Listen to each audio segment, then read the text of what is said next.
Making a ruffle scarf is really easy.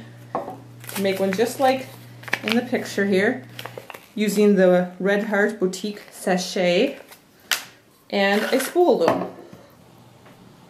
You're going to want to use the wider side, and when you're putting your loops on the loom,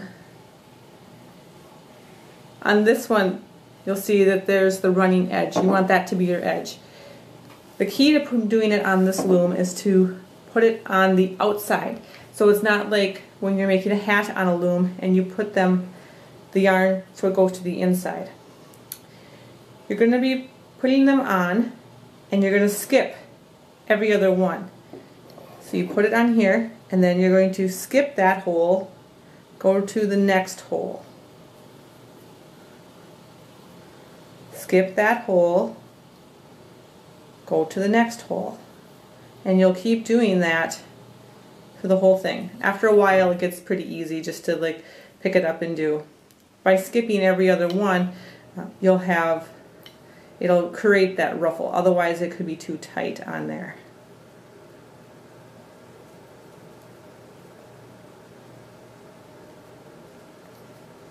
And just like when you are making a scarf, you're going to need to cast on a second row. So this is how you're casting on, is by putting these loops on there.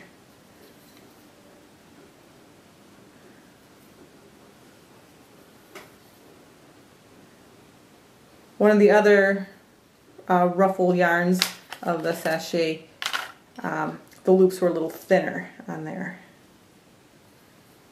They're not the big hole loops, so you just have to kind of look at your particular kind and figure out what is your edge that you need to have. But the key is, though, to make sure you're skipping about every other one and putting them on. Once you have your second row on, then you can start knitting over. And that's the same way as you knit over everything else in the yarn with looming. And here you'll be taking from the inside, and you'll take the bottom one, loop it over the top, and you just go around and then do that on each one. And these aren't on there tight because you are skipping every other one, so they will come off really easy.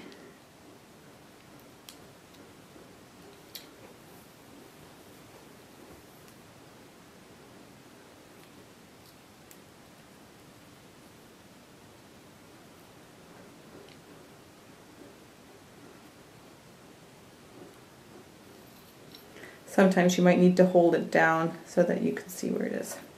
And then you'll have one cast on, and then you just keep going. It starts to ruffle, and as it gets further down it'll ruffle more and more. And then you just keep putting on another row, pull it over. If you read my blog post about making these, I will show you some examples, the finished product of this one, and also what I do to finish the edges. Because you'll see here there's this unfinished edge. And really all I do is take a piece of thread, thread it through here, and then tie it up into it because the ruffle falls over and you don't see it. And I do that on both ends. So that's how you make a ruffle scarf.